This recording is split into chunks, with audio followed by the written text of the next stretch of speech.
झारखंड की राजधानी रांची में भी कुदरत का कहर देखने को मिला है। दरअसल रांची में वाटरफॉल ने रौद्र रूप धारण कर लिया। शहर के कई इलाके ऐसे हैं जिसमें पानी भर गया, जनजीवन अस्त व्यस्त हो गया। एनडीआरएफ की टीम ने शहर के एक निचले इलाके से 35 लोगों को सुरक्षित बाहर निकाला। सड़कों पर जगह जगह पेड़ गिर गए हैं और जिनको काटकर सड़क से हटाया गया। रांची से सांसद और केंद्रीय मंत्री संजय सेठ ने प्रभावित इलाकों का दौरा कर हालात का जायजा लिया।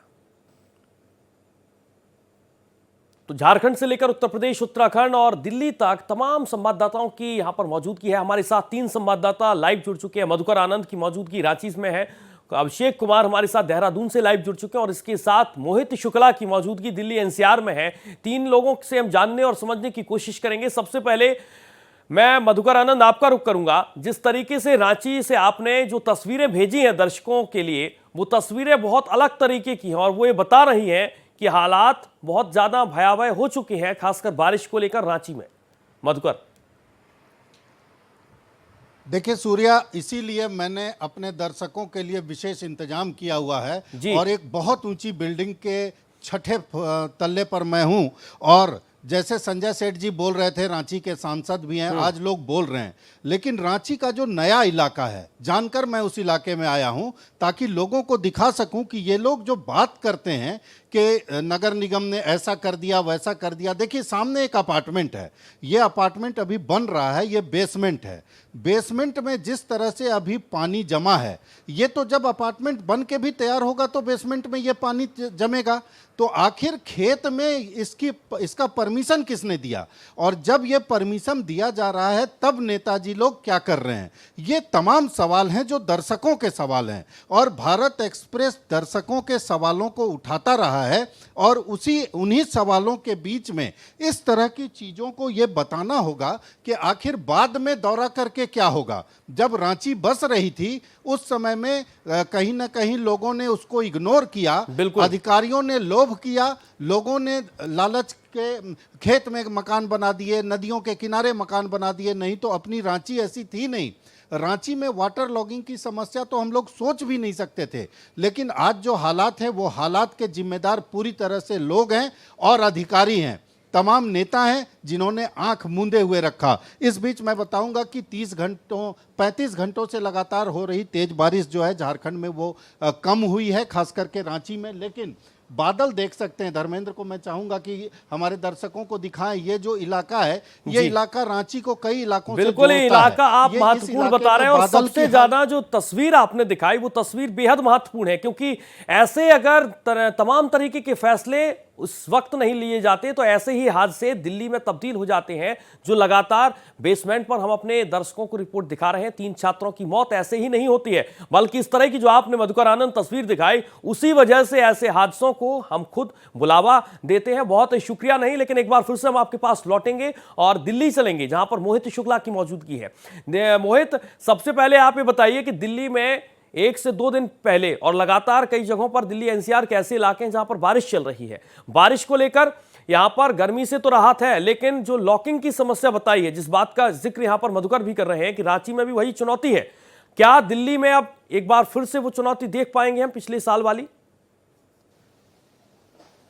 बिल्कुल सूर्य, आपने सही कहा। चाहे राजधानी दिल्ली की बात हो, रांची की बात हो, झारखंड के दूसरे सूबे दूसरे हिस्सों की बात हो, चाहे हिमाचल प्रदेश की बात हो, उत्तराखंड की बात हो, आप कहीं भी जाएंगे आपको हर जगह इस समय हर जगह आपको बारिश देखने को मिल रही है। और अगर हम अगस्त की बात करें तो अगस्त के महीने में अमूमन और आमतौर पर हम ये कह सकते हैं 10-11 दिन बारिश होती ही होती है। और राजधानी दिल्ली के शुरुआती 2 दिनों में अच्छी खासी बारिश देखने को मिली, जिसकी वजह से वो तस्वीर उभर कर आई जिसका जिक्र आपने किया। आपने कहा कि यहां पर दिल्ली में हमने देखा कि वाटर लॉगिंग हुई। और मैं आपको बताऊं कि मौलाना आजाद मेडिकल कॉलेज की बात हो, तुर्कमान गेट की बात हो, अभी मैं 2 दिन पहले ही जा रहा था तो मैंने देखा कि लाल किले के जो पीछे का हिस्सा है, पूर्वी हिस्सा है, वहां पर समस्या थी पानी की। अब मैं आपको बताऊं कि जिस तरीके से लगातार बारिश हो रही है, दिल्ली का एक्यूआई सुधर गया है, जो कि दिल्ली वालों के लिए एक बेहतर खबर है, राहत की खबर है। लेकिन वहीं दूसरी तरफ दिल्ली में जाम है, दिल्ली में वाटर लॉगिंग है, दिल्ली में दूसरी समस्याएं हैं, दिल्ली में बेसमेंट जैसी घटनाएं हैं, दिल्ली में तमाम ऐसी तस्वीरें और दिल्ली में सबसे बड़ी चुनौती यह भी है कि दिल्ली में जगह की बेहद कमी है और इसीलिए बेसमेंट नहीं बल्कि तमाम तरह की समस्याएं बहुत ज्यादा इसलिए भी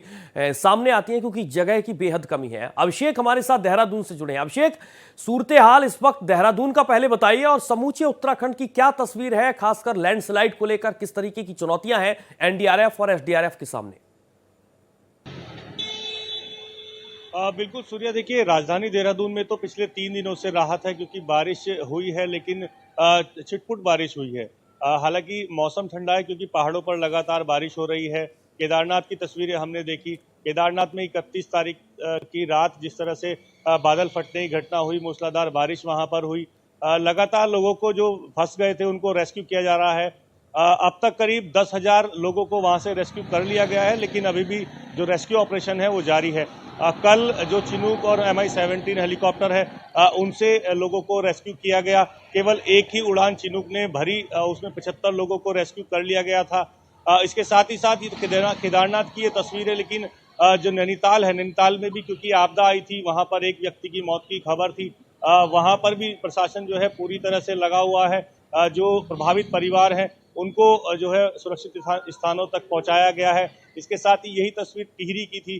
टिहरी में करीब 200 परिवार ऐसे हैं जो प्रभावित हैं और उनको खाने पीने का जो इंतजाम है वो एक जनजीवन अस्त व्यस्त है और आम लोगों पर बारिश का सीधा असर अब दिखने लगा और यही वजह है कि तमाम जगहों पर राहत सामग्री की बहुत ज्यादा जरूरत है, जिस बात के आप संकेत देने यहां पर शुरू कर चुके हैं। अभिषेक, एक बार फिर से हम आपके पास लौटेंगे, लेकिन मधुकर आनंद, जो आप तस्वीर दिखा रहे थे, एक बार फिर से वो दर्शकों को तस्वीर दिखाइए। और ये बेसमेंट की जो आपने तस्वीर दिखाई, अगर ये बिल्डिंग बनकर तैयार होती है तो इसकी जवाबदेही किसकी होगी? क्योंकि ऐसे ही गुनहगार पैदा होते हैं प्रशासन के और साफ तौर पर ये तस्वीर ऐसे ही बेसमेंट में छात्रों की मौत के लिए बुलावा देती है। मधुकर जी बिल्कुल सूर्या, मैंने कहा ना कि दर्शकों को के लिए मैंने ये इंतजाम किया है और भारत एक्सप्रेस मैं बार बार कह रहा हूँ दर्शकों की बात करता है। ये बेसमेंट देखिए और इसकी तकनीकी चीज़ों को समझिए। ये बेसमेंट के ठीक सामने सड़क है। सड़क के सामने इसको कम से कम ये मकान जो है G+9 बनेगा। ऐसे में इस बेसमेंट का डूबा हुआ हिस्सा आप देखिए, जिस समय ये बन के तैयार होगा उस समय में इसकी क्या हालत होगी। और यहाँ जो G+9 में रह रहे, क्योंकि मैं जैसा देख पा रहा हूँ कम से कम इसमें 70 से 80 फ्लैट बनेंगे, तो उन 70 से 80 फ्लैट अगर 4 की भी आबादी रहेगी तो 300 लोगों की आबादी। साथ ही अगल बगल में भी देख सकते हैं जितने भी प्लॉट हैं, इस प्लॉट में किस तरह से वाटर लॉगिंग हुआ है। वाटर लॉगिंग की समस्या जो है, इस समस्या को अभी ठीक है मधुकर, एक मेरा सवाल है, एक ग्रामीण एरिया की जमीन है या शहरी एरिया की, और किसने इसकी परमिशन दी है? इसको लेकर कुछ जानकारी आपके पास? बिल्कुल सूर्या, मैं वही बता रहा हूं कि इसको आखिर RRDA ने, जो रांची रूरल डेवलपमेंट अथॉरिटी है, और नगर निगम ने, दोनों ने कैसे पास कर दिया। और जब पास कर दिया तो क्या तकनीकी जानकारी नहीं रखी, पैमाना कोई नहीं रखा। दरअसल देखिए हो ये रहा है सूर्या कि जो लोग सत्ता में रहते हैं वो उन अधिकारी इसमें सबसे ज्यादा दोषी हैं। अधिकारी पैसे लेकर के, सीधे कहने में कहीं कोई गुरेज नहीं है कि किसी तरह का मानदंड नहीं देखते हैं और पैसे लेकर के नक्शा पास कर देते हैं। बाद में आम शहरियों को दिक्कत होती है, आम लोगों को दिक्कत होती है। और वर्तमान सरकार के लोग सोए हुए हैं। जब यही विपक्ष में चले जाएंगे तो दौरा करेंगे और दौरा करके तमाम तरह की बातें कहेंगे कि हम नगर निगम को बोल रहे हैं, बिल्कुल तो उसको बोल रहे हैं। अरे जब बोलना था तब आप कहां थे? बिल्कुल, और यही तस्वीर बनती है। और ये तस्वीर बहुत, आपने एक्सक्लूसिव रिपोर्ट हमें कहेंगे, रांची से हमारे संवाददाता मधुकर आनंद ने एक विशेष रिपोर्ट भारत एक्सप्रेस के साथ पेश की। बहुत ही शुक्रिया आपका मधुकर तमाम जानकारी के लिए। मोहित शुक्ला, आपका भी बहुत शुक्रिया तमाम जानकारी के लिए। और देहरादून से हमारे साथ अभिषेक जुड़े, आपका भी बहुत शुक्रिया।